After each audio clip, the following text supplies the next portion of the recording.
মানুষের জীবনের সবচেয়ে বড় আশীর্বাদ হলো মা। কারণ পৃথিবীর সবাই স্বার্থের জন্য ভালোবাসতে পারে, কিন্তু একজন মা নিজের জীবন পুড়িয়ে সন্তানের ভবিষ্যৎ গড়ে তোলে। এই গল্প সেই এক মায়ের যে নিজের সুখ বিসর্জন দিয়ে ছেলেকে মানুষ করেছিল, আর সেই ছেলের যে একদিন নিজের ভুলের আগুনে পুড়ে বুঝেছিল মায়ের চোখের জলের মূল্য কত ভয়ঙ্কর হতে পারে। রাহুল, বাবা, তুই যখন ছোট ছিলি তখন তোর জ্বর হলে আমি সারা রাত তোর মাথার পাশে বসে থাকতাম। নিজের চোখে ঘুম আনিনি, নিজের পেটের ভাত তোকে খাইয়েছি। গ্রামের মানুষের বাড়িতে কাজ করে, অপমান সহ্য করে, হাজার কষ্টের ভিতর দিয়ে তোকে বড় করেছি। কারণ আমি জানতাম একদিন আমার ছেলে বড় মানুষ হবে, আর তখন আমার সব কষ্ট সার্থক হবে। মা, তুমি কেন বারবার এসব পুরনো কথা মনে করো? তুমি শুধু আমার মা নাও, তুমি আমার পৃথিবী। তুমি না থাকলে আমি আজ হয়তো পথে পথে ঘুরতাম। তোমার ত্যাগ আমি কোনোদিন শোধ করতে পারবো না। রাহুল, মানুষ যখন আমাকে অপমান করত, বলতো গরিবের ছেলে কখনো বড় হতে পারে না, তখন আমি চুপচাপ সব সহ্য করতাম। কারণ আমার বিশ্বাস ছিল আমার ছেলে একদিন নিজের পরিশ্রম দিয়ে এমন জায়গায় পৌঁছাবে যেখানে সবাই মাথা নিচু করে তার সম্মান করবে। মা, যখন সবাই আমাকে ব্যর্থ বলেছিল, তখন শুধু তুমি আমার পাশে দাঁড়িয়ে বলেছিলে আমার ছেলে একদিন ঠিক সফল হবে। তোমার সেই বিশ্বাসই আমাকে বারবার ভাঙা পথ থেকে তুলে দাঁড় করিয়েছে। আজ আমি যা কিছু হয়েছি সবটাই তোমার আশীর্বাদের জন্য। বাবা, এই গ্রামের মানুষ একসময় আমাদের ভাঙা ঘর দেখে হাসতো, বলতো অভাবের সংসার থেকে কখনো স্বপ্ন জন্মায় না। কিন্তু আমি তখনো বিশ্বাস হারাইনি, কারণ জানতাম আমার ছেলে একদিন নিজের ঘামের দামে এমন ইতিহাস লিখবে যেটা দেখে সেই মানুষগুলোর চোখ নিজেই নিচু হয়ে যাবে। মা, যখন পৃথিবীর সবাই আমার স্বপ্ন নিয়ে হাসাহাসি করত, তখন শুধু তুমি আমার মাথায় হাত রেখে বলেছিলে, হাল ছাড়িস না বাবা, একদিন তুই সবার সামনে উদাহরণ হয়ে দাঁড়াবি। তোমার সেই কথাগুলোই অন্ধকার সময় আমার সবচেয়ে বড় শক্তি হয়েছিল। রাহুল, দারিদ্র্য আমাদের পকেট খালি করতে পেরেছিল, কিন্তু আমাদের আত্মসম্মান ভাঙতে পারেনি। মানুষ যতই অপমান করুক না কেন, আমি প্রতিদিন নিজেকে বলতাম আমার ছেলে একদিন এমন উচ্চতায় পৌঁছাবে যেখানে তার নাম শুনেই মানুষ সম্মানের সঙ্গে দাঁড়িয়ে যাবে। মা, আমি যখন নিজের কাছেই হার মেনে নিতে শুরু করেছিলাম, তখন তুমি চোখের জল লুকিয়ে আমাকে সাহস দিয়েছিলে। বলেছিলে যে ছেলে পরিশ্রম করতে জানে তাকে কেউ থামাতে পারে না। আজ আমার প্রতিটি সফলতার পিছনে তোমার সেই অটুট বিশ্বাস লুকিয়ে আছে। যখন কেউ আমাদের পাশে দাঁড়ায়নি, যখন সবাই দরজা বন্ধ করে দিয়েছিল, তখনও আমি ভেঙে পড়িনি। কারণ আমার বুকের ভিতর একটা বিশ্বাস বেঁচেছিল আমার ছেলে একদিন এমন আলো হয়ে জ্বলবে যে আলোয় এই সমাজের সব অপমান মুছে যাবে। যখন অপমান আর ব্যর্থতা আমাকে ভিতর থেকে শেষ করে দিচ্ছিল, তখন শুধু তুমি বলেছিলে একদিন এই মানুষগুলোই তোর সাফল্যে হাততালি দেবে। মা, তোমার সেই কথাগুলোই আমাকে আবার নতুন করে বাঁচতে শিখিয়েছিল। মানুষ বলতো গরিবের স্বপ্ন নাকি আকাশ ছুঁতে পারে না, কিন্তু আমি প্রতিটি অপমানকে শক্তি বানিয়ে বেঁচেছিলাম। কারণ আমি জানতাম আমার ছেলে একদিন নিজের যোগ্যতায় এমন সম্মান অর্জন করবে যেটা টাকার জোরে কখনো কেনা যায় না। আমি যতবার জীবনের কাছে হেরে গেছি, ততবার তুমি আমাকে জড়িয়ে ধরে বলেছ, আকাশ যত বড়ই হোক, পরিশ্রমী মানুষের স্বপ্নের চেয়ে বড় নয়। তোমার সেই সাহস আর ভালোবাসাই আমাকে আজকের জায়গায় পৌঁছে দিয়েছে। রাহুল, আমি অনেক রাত না খেয়ে কাটিয়েছি শুধু তোমার ভবিষ্যতের কথা ভেবে। মানুষ তখন আমাদের দুর্বল ভাবত, তুচ্ছ করত, কিন্তু আমি মনে মনে হাসতাম, কারণ জানতাম একদিন সেই মানুষগুলোর মুখেই তোমার সফলতার গল্প শোনা যাবে। মা, মানুষ আমাকে ছোট ভাবলেও তুমি কোনোদিন আমার স্বপ্নকে ছোট হতে দাওনি। তুমি সব সময় বলেছে একদিন তুই নিজের নাম নিজেই তৈরি করবি। আজ যখন মানুষ সম্মান দিয়ে আমার নাম উচ্চারণ করে, তখন মনে হয় তোমার বিশ্বাস কখনো ভুল ছিল না। যখন তোমার জন্য দুমুঠো খাবার জোগাড় করতে আমি নিজের ক্ষুধাকে চুপ করিয়ে রাখতাম, তখন কেউ আমাদের কষ্টটা বুঝতে চায়নি। সবাই শুধু আমাদের অসহায়ত্ব দেখেছে, কিন্তু আমার বুকের ভিতরে যে আগুন জ্বলছিল সেটা কেউ দেখেনি। তারা ভাবতো আমরা হার মেনে গেছি, অথচ আমি প্রতিটি অপমানকে শক্তি বানিয়ে তোমাকে বড় করেছি। কারণ আমার বিশ্বাস ছিল একদিন তুমি এমন সফল হবে যে যারা আজ আমাদের দিকে অবহেলার চোখে তাকায়, তারাই একদিন তোমার সাফল্যের উদাহরণ দিয়ে নিজেদের সন্তানদের পথ দেখাবে।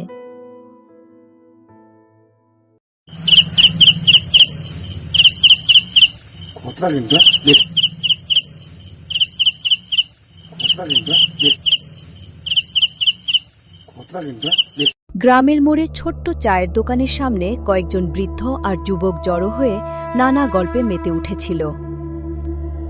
কমলার জীবন যতই কষ্টে ভরা হোক না কেন, তার সবচেয়ে বড় সম্পদ তার ছেলে। কারণ যে ছেলে নিজের মায়ের ত্যাগকে সম্মান করতে জানে, সে কখনো জীবনে সত্যিকারের হারতে পারে না। কিন্তু মানুষ আর সময় দুটোই খুব দ্রুত বদলে যায়। আজ যে ছেলে মায়ের জন্য জীবন দেবে বলে কথা বলে, কাল সেই ছেলেই হয়তো মাকে ভুলে যাবে। পৃথিবী বারবার কমলাকে দুর্বল ভেবেছিল, ভাগ্য তাকে বারবার কঠিন পরীক্ষার সামনে দাঁড় করিয়েছিল। কিন্তু তার বুকের ভেতর একটা অদ্ভুত শক্তি ছিল, আর সেই শক্তির নাম ছিল তার ছেলে। কারণ যে ছেলে নিজের সুখের আগে মায়ের কষ্টকে অনুভব করতে পারে, মায়ের ত্যাগকে নিজের জীবনের আশীর্বাদ মনে করে, সে হয়তো সাময়িকভাবে হেরে যেতে পারে, কিন্তু জীবনের আসল যুদ্ধে তাকে কখনো পরাজিত করা যায় না। সত্যি বলতে কি, মানুষের মন আর সময়ের রং খুব অদ্ভুতভাবে বদলে যায়। আজ যে ছেলে মায়ের জন্য পুরো পৃথিবীর সঙ্গে লড়াই করার কথা বলে, কাল সেই ছেলেই হয়তো সমাজ, অর্থ আর নতুন সম্পর্কের চাপে নিজের মাকেই দূরে সরিয়ে দেয়। অথচ সে বুঝতেই পারে না যে মানুষটা তাকে নিজের বুকের রক্ত দিয়ে বড় করেছে, তার হৃদয় ভাঙার পাপ কোনোদিন সময়ও ক্ষমা করে না।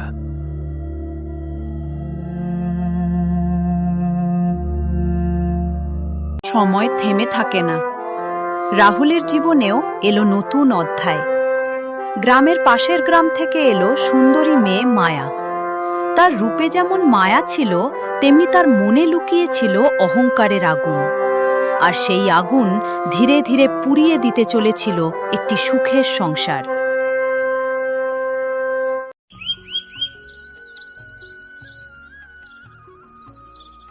মা, আজ থেকে এই সংসারের সব দায়িত্ব আমি নেব। আপনি অনেক কষ্ট করেছেন, এবার আপনি শুধু বিশ্রাম নিন। মা, ছোটবেলা থেকে দেখেছি আপনি কত অভাবের মধ্যেও আমাদের মুখে হাসি ফোটানোর চেষ্টা করেছেন। নিজের কষ্টগুলো বুকের ভিতর লুকিয়ে রেখে সবসময় আমাদের আগলে রেখেছেন। আজ আমি প্রতিজ্ঞা করছি, এই সংসারের কোনো দুঃখ আর আপনাকে ছুঁতে পারবে না। এখন থেকে সব লড়াই আমি করব, আর আপনি শুধু বিশ্রাম নেবেন। ভগবান তোকে সুখে রাখুক মা। এই বাড়িটা এখন থেকে তোর। আমি শুধু চাই তোরা দুজনে সুখে থাক। মা, এই বাড়ির প্রতিটা ইটের সঙ্গে আমার হাজার কষ্ট আর হাজার স্বপ্ন জড়িয়ে আছে। কিন্তু আজ আমি সবকিছু তোদের হাতে তুলে দিয়ে শান্তি পাচ্ছি। কারণ আমার সবচেয়ে বড় সুখ হলো তোদের মুখের হাসি। ভগবান শুধু এতটাই করুন, তোদের সংসারে যেন কখনো অশান্তি না আসে।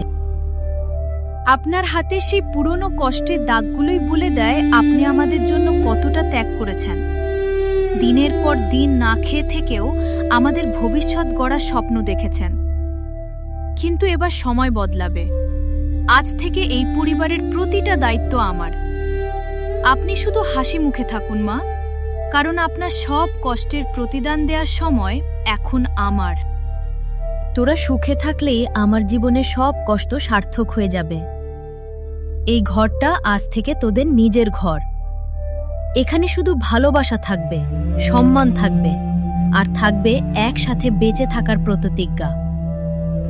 আমি দূর থেকে শুধু তোদের হাসি মুখ দেখেই শান্তি খুঁজে নিব। মা, আপনি সারা জীবন আমাদের সুখের জন্য নিজের সব স্বপ্ন বিসর্জন দিয়েছেন। পৃথিবীর হাজার অপমান সহ্য করেও কখনো আমাদের ভেঙে পড়তে দেননি। কিন্তু আজ থেকে আর আপনাকে একা যুদ্ধ করতে হবে না।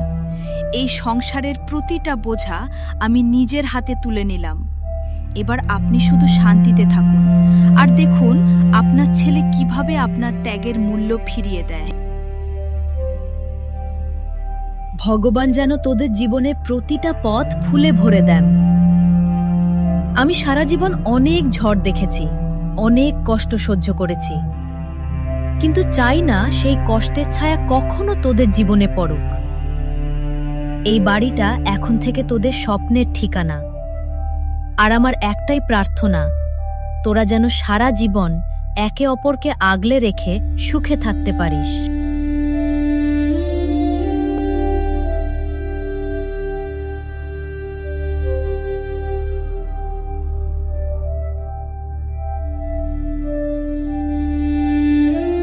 গভীর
রাগ না করে একটু শান্ত হও, একটু ধৈর্য ধরো। কারণ জীবনের কঠিন পথেও মায়ের আশীর্বাদই মানুষকে আবার নতুন করে দাঁড়াতে শেখায়। ধৈর্য? একজন মেয়ে নিজের সংসারে শান্তি না পেলে সে কতদিন ধৈর্য ধরতে পারে বলো? কিন্তু বলো তো, যে মেয়ে প্রতিদিন নিজের চোখের জল লুকিয়ে হাসার অভিনয় করে সে আর কতদিন এভাবে বাঁচতে পারে? সংসার ভাঙে না বড় কোনো ঝড়ে, সংসার ভাঙে ছোট ছোট কষ্টে, ভুল বোঝাবুঝিতে আর বিষাক্ত কথার আঘাতে। আর যখন সেই বিষ ধীরে ধীরে হৃদয়ে ঢুকে যায় তখন ভালোবাসাও হার মানে।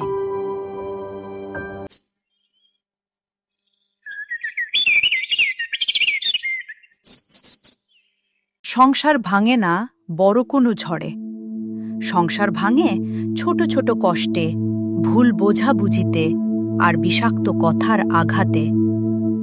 আর যখন সেই বিষ ধীরে ধীরে হৃদয়ে ঢুকে যায় তখন ভালোবাসাও হার মানে। মায়া, তুই শুধু এই বাড়ির বউ নস, এই বাড়ির প্রাণ। সারাদিন সবার খেয়াল রাখতে রাখতে নিজের কথাই ভুলে যাস। তাই তোর জন্য গরম ভাত আর দুধের পায়েস করে রেখেছি। মা, না খেয়ে থাকিস না। প্রতিদিন একই রুটি ভাত আর সাধারণ খাবার খেতে খেতে আমি ক্লান্ত হয়ে গেছি। আমার জীবনটা এর চেয়ে অনেক আলাদা ছিল, তাই এসব অভ্যাস আমার পক্ষে মেনে নেওয়া কঠিন। মায়া মা, মানুষ হয়তো তোর পরিশ্রমটা সব সময় বুঝবে না, কিন্তু আমি দেখি কতটা কষ্ট করে তুই এই সংসার সামলাস। তাই আজ নিজের হাতে তোর জন্য নরম রুটি আর মিষ্টি পায়েস বানিয়েছি। আয় মা, একটু হাসি মুখে খেয়ে নে। আপনারা হয়তো এই সাধারণ জীবনেই সুখ খুঁজে পান, কিন্তু আমার স্বপ্ন আর পছন্দ সব সময় অন্যরকম ছিল। তাই এসব নিয়ম কানুন আমাকে দম বন্ধ হয়ে আসার মতো অনুভব করায়। চোখে জল ছল ছল। মায়ার মুখে এমন কঠিন কথা শুনে কমলার বুকের ভেতরটা যেন হঠাৎ করেই ভেঙে টুকরো টুকরো হয়ে গেল। এতদিন যাকে নিজের মেয়ের মতো ভালোবেসে আগলে রেখেছিল, আজ তার কাছ থেকেই অবহেলার তীক্ষ্ণ আঘাত পেল সে। তবুও মুখে কোনো অভিযোগ আনল না, শুধু তার ছলছল করা চোখ দুটো নীরবে বুকের ভেতরের কষ্টের গল্প বলে যাচ্ছিল।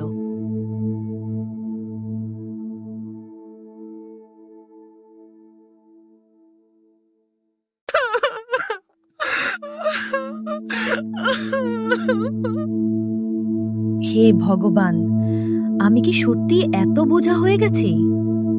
যে ছেলেকে বুকের রক্ত দিয়ে বড় করলাম, আজ তার সংসারে আমি অচেনা মানুষ। আমি তো শুধু একটু ভালোবাসা চেয়েছিলাম।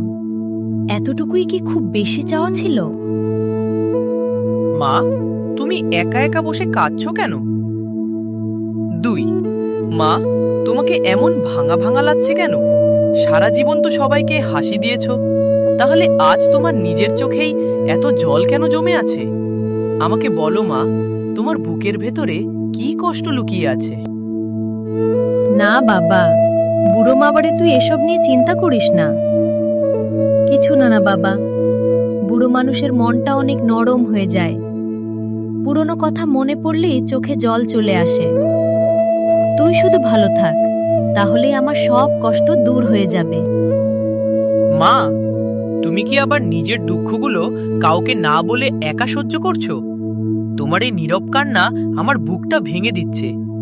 বলো না মা, কে তোমার মনটা এতটা আঘাত দিল? আরে না বাবা, আমার জন্য এত ভাবতে হবে না। এই বয়সে মানুষ একা থাকলে অনেক অজানা কষ্ট বুকের ভেতর জমে থাকে। কখনো কখনো সেই কষ্টই চোখের জল হয়ে বেরিয়ে আসে। তুমি আমাকে এখনো ছোট্ট বাচ্চা ভাবো? তোমার কষ্ট আমি বুঝতে পারি মা। সব কষ্ট সন্তানকে বলা যায় না বাবা। কিছু কষ্ট মা নিজের বুকের ভিতর লুকিয়ে রাখে। একদিকে জন্মদাত্রী মা, অন্যদিকে স্ত্রীর ভালোবাসা। রাহুলের হৃদয় যেন দুভাগ হয়ে যাচ্ছিল। কিন্তু মানুষ যখন ভুল সিদ্ধান্ত নেয়, তখন সে বুঝতে পারে না সেই ভুল। শোনো রাহুল, আজ শেষবার বলছি, তোমার মাকে বৃদ্ধাশ্রমে পাঠিয়ে দাও, নইলে আমি এই বাড়িতে এক মুহূর্তও থাকবো না। তুমি কি বুঝে বলছো এসব? উনি আমার মা। একটা সংসারে শান্তি চাইলে কঠিন সিদ্ধান্ত নিতেই হয়। আমি অনেক দিন চুপ থেকেছি, অনেক অপমান সহ্য করেছি, কিন্তু আর নয়। তোমাকে আজই ঠিক করতে হবে, এই বাড়িতে আমি থাকবো নাকি তোমার মা। তুমি হয়তো আজ রাগের মাথায় এসব কথা বলছো, কিন্তু ভুলে যেও না, উনি সেই মা যিনি আমাকে না খেয়ে খাইয়েছেন, নিজের কষ্ট লুকিয়ে আমার মুখে হাসি ফোটানোর চেষ্টা করেছেন। আজ আমি বড় হয়েছি বলেই কি তার জায়গায় একটা বৃদ্ধাশ্রমে হবে? আমি এই বাড়িতে বউ হয়ে এসেছিলাম একটু ভালোবাসা আর সম্মান পাওয়ার আশায়, কিন্তু প্রতিদিন দম বন্ধ হয়ে আসার মতো পরিবেশে বাঁচতে পারছি না। তাই বলছি, তোমার মাকে বৃদ্ধাশ্রমে পাঠিয়ে দাও, না হলে আমি নিজেই এই সংসার ছেড়ে চলে যাব। মায়া, একটা মানুষ তার জীবনের শেষ বয়সে শুধু একটু ভালোবাসা আর আপনজনের সঙ্গ চায়, আর তুমি আমাকে বলছো সেই মানুষটাকে দূরে দূরে পাঠিয়ে দিতে? উনি আমার মা, আমার জীবনে সবচেয়ে বড় আশীর্বাদ। আমি কিভাবে তাকে একা ফেলে দিই? রাহুল, মানুষের ধৈর্যেরও একটা সীমা থাকে। আমি আর প্রতিদিন নিজের ইচ্ছা, নিজের শান্তি সবকিছু বিসর্জন দিয়ে বাঁচতে পারছি না।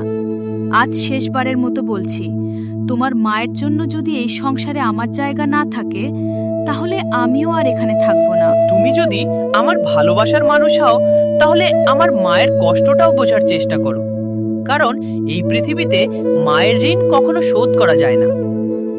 আজ আমি যে নিজের পায়ে দাঁড়িয়ে আছি, সেটা শুধু আমার মায়ের ত্যাগ আর আশীর্বাদের জন্য।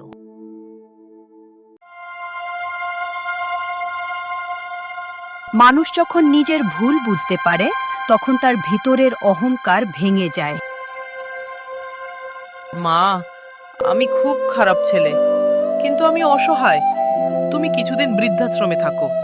কি বললি বাবা?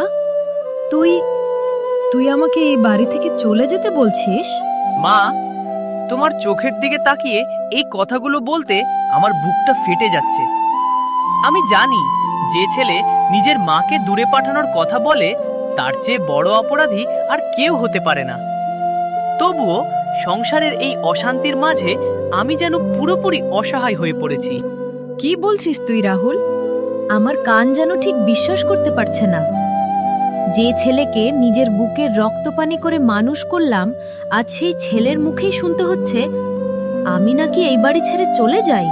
মা, ছোটবেলায় তুমি আমাকে বুকের মধ্যে আগলে রেখে সব কষ্ট থেকে বাঁচিয়েছিলে, আর আজ সেই আমি তোমাকে নিজের ঘর ছেড়ে অন্য কোথাও থাকতে বলছি। বিশ্বাস করো মা, এই কথাগুলো বলতে বলতে আমার নিজের কাছেই নিজেকে খুব ঘৃণা হচ্ছে। বাবা, এই বাড়ির প্রতিটা ইটের সঙ্গে আমার কত তো স্মৃতি জড়িয়ে আছে জানিস? তোর ছোটবেলার হাসি, কান্না, তোর বাবার শেষ নিঃশ্বাস, সব কিছু আগলে রেখেছি আমি। আর আজ তুই সেই আমাকেই পর করে দিতে চাইছিস? মা, আমি জানি তোমার শেষ বয়সে তোমার সবচেয়ে বেশি দরকার ছিল নিজের ছেলের সঙ্গ আর ভালোবাসা, কিন্তু পরিস্থিতি আমাকে এমন এক জায়গায় এনে দাঁড় করিয়েছে যেখানে আমি কারো মন রাখতে গিয়ে নিজেকেই হারিয়ে ফেলছি। তুমি যদি পারো মা, তোমার এই অসহায় ছেলেটাকে ক্ষমা করে দিও। তুই কি একবারও ভাবলি না বাবা, এই বয়সে একটা মা কোথায় যাবে? সারা জীবন তোকে আগলে রেখে কাটিয়ে দিলাম, আর আজ শেষ বয়সে তোর কাছ থেকেই শুনতে হচ্ছে আমি নাকি এই সংসারের বোঝা হয়ে গেছি। মা, আমি জানি তোমার শেষ বয়সে তোমার সবচেয়ে বেশি দরকার ছিল নিজের ছেলের সঙ্গ আর ভালোবাসা, কিন্তু পরিস্থিতি আমাকে এমন এক জায়গায় এনে দাঁড় করিয়েছে যেখানে আমি কারো মন রাখতে গিয়ে নিজেকেই হারিয়ে ফেলছি। তুমি যদি পারো মা, তোমার এই অসহায় ছেলেটাকে ক্ষমা করে দিও। আমি বাধ্য মা, সংসারে শান্তি নেই। বিশ্বাস করো, তোমার চোখের জল আমার বুকটা ভেঙে দেয়। রাহুলের মা চোখের জল কিন্তু ধরে রাখা যাচ্ছে না। তার মা অনেক দুঃখ পেয়ে গেল।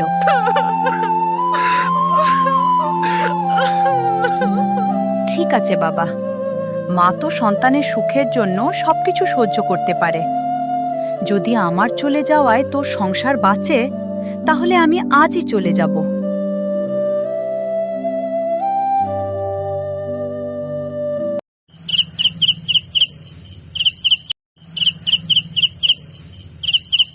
ভোরবেলা কমলা একটি পুরনো ব্যাগ হাতে বাড়ি ছেড়ে বেরিয়ে যাচ্ছে। যে মা একদিন নিজের ছেলেকে কোলে নিয়ে পথ চলতে শিখিয়েছিল, আজ সেই মাই কাপা হাতে লাঠি ধরে বাড়ি ছাড়ছে। পৃথিবীতে এর চেয়ে বড় কষ্ট আর কি হতে পারে?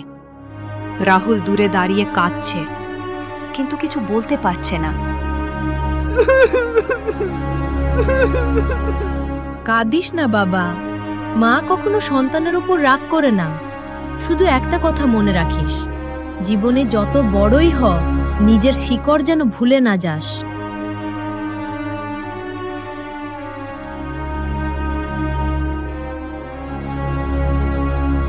কমলা চলে যাওয়ার পর পুরো বাড়িটা যেন হঠাৎ করেই প্রাণহীন হয়ে পড়ল। যে উঠোনে প্রতিদিন তার হাসির শব্দ ভেসে বেড়াতো, আজ সেখানে শুধু নীরবতার ভারী ছায়া জমে আছে। যেন দেয়ালগুলোও তার অভাব অনুভব করে নিঃশব্দে কাঁদছে।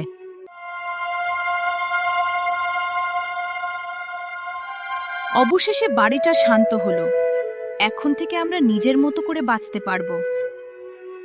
অনেকদিন পর মনে হচ্ছে এই সংসারে একটু স্বস্তির নিঃশ্বাস নেওয়া যাবে। প্রতিটি মুহূর্তে ঝগড়া আর চাপের মধ্যে বাঁচতে বাঁচতে আমরা ক্লান্ত হয়ে পড়েছিলাম। এখন থেকে অন্তত নিজের মতো করে সুখ খুঁজে নেওয়ার চেষ্টা করতে পারবো। কেন জানি বুকের ভিতরটা খুব খালি লাগছে। মনে হচ্ছে আমি নিজের একটা অংশ হারিয়ে ফেলেছি। এতদিন যাকে স্বাভাবিক বলে মনে হতো, আজ তার অনুপস্থিতি আমাকে সবচেয়ে বেশি কষ্ট দিচ্ছে। বারবার মনে হচ্ছে জীবনের খুব গুরুত্বপূর্ণ একটা ছায়া হঠাৎ করে সরে গেছে, আর সেই শূন্যতা কোনো কিছু দিয়েই পূরণ করা সম্ভব নয়। এতদিন যেন এই বাড়ির দেয়ালগুলো অশান্তির ভারে দমবন্ধ হয়েছিল, কিন্তু আজ সবকিছু হঠাৎ করেই শান্ত হয়ে গেছে। এবার থেকে আমাদের জীবনটা শুধু আমাদের নিয়মেই চলবে, কারো বাধা আর শুনতে হবে না। জানি না কেন, কিন্তু আজ নিজের মনকেই বোঝাতে পারছি না। সবকিছু শান্ত হওয়ার পরও হৃদয়ের ভিতরে যেন এক অদৃশ্য কান্না জমে আছে। মনে হচ্ছে নিজের হাতেই আমি এমন কিছু হারিয়েছি যেটা আর কোনোদিন ফিরে পাবো না। তুমি বেশি ভাবছো সময় গেলে সব ঠিক হয়ে যাবে। অতীতের কথা বারবার মনে করে নিজেকে কষ্ট দিও না। সময় খুব বড় ওষুধ, সে একদিন সব ব্যথা ধীরে ধীরে মুছে দেয়। আজ যা অসম্ভব মনে হচ্ছে, কাল হয়তো সেটাই তোমার কাছে স্বাভাবিক হয়ে যাবে।